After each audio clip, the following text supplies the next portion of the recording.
మంత్రి గారు లేక ముందు మీరు చెప్పాను సార్, పేపర్ ముందే ఇచ్చాను సార్.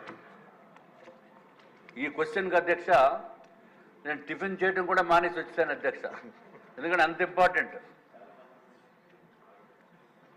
అధ్యక్ష, హుదూద్ సైక్లోను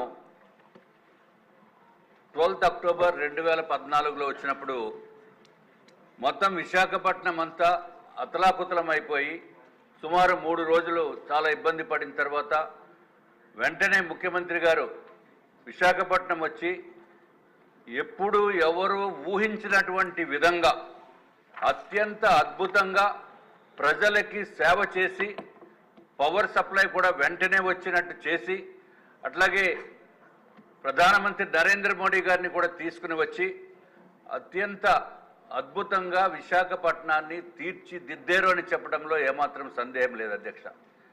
అట్లాగే మనకి 4 రోజులు 15 రోజులు ఆ రోజు అప్పుడు ఇబ్బంది పడిన మాట వాస్తవం విశాఖ ప్రజలు, అట్లాగే నార్త్ కోస్టల్ ఆంధ్ర ప్రజలు కూడా.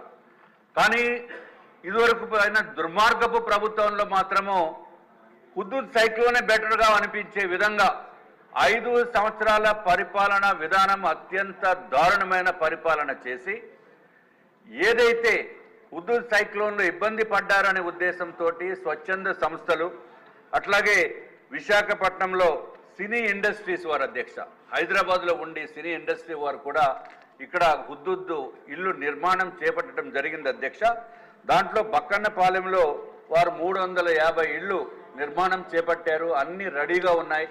కానీ దాన్ని మాకు నార్త్ నియోజకవర్గంలో అప్పుడు నేను ఎమ్మెల్యేగా ఉన్నాను అధ్యక్ష.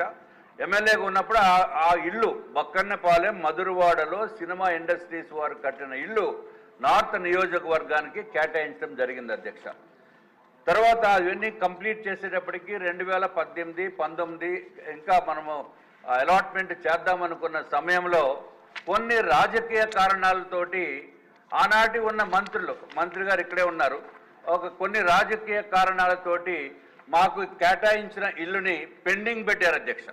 ఎందుకంటే మీకు తెలుసు అధ్యక్ష, ఇంతకంటే ఎక్కువ మాడితే బాగోదు, పెండింగ్ పెట్టి తర్వాత అప్పటి నుంచి కూడా జెన్యూన్ పీపుల్కి కేటాయించడానికి ఎన్ని ప్రయత్నాలు చేసినప్పటికీ నేను 2019లో ఓడిపోయిన మలానా వాళ్ళకి కేటాయించడానికి అవకాశం లేనటువంటి పరిస్థితుల్లో దాన్ని ఏదో విధంగా కాపాడుకుంటూ వచ్చినప్పటికీ కూడా ఇప్పుడు ఈ మధ్య మొన్న ఎలక్షన్స్ ముందు కనీసము 150 మందికి ఎవరైతే ఇన్ఛార్జిగా నార్త్ నియోజకవర్గంలో ఉన్న ఇన్ఛార్జిగా డబ్బులు తీసుకున్న ఆరోపణలు చాలా ఎక్కువ ఉన్నాయి అధ్యక్ష. 150 మందికి కేటాయించినట్టు మాకు వచ్చింది అధ్యక్ష.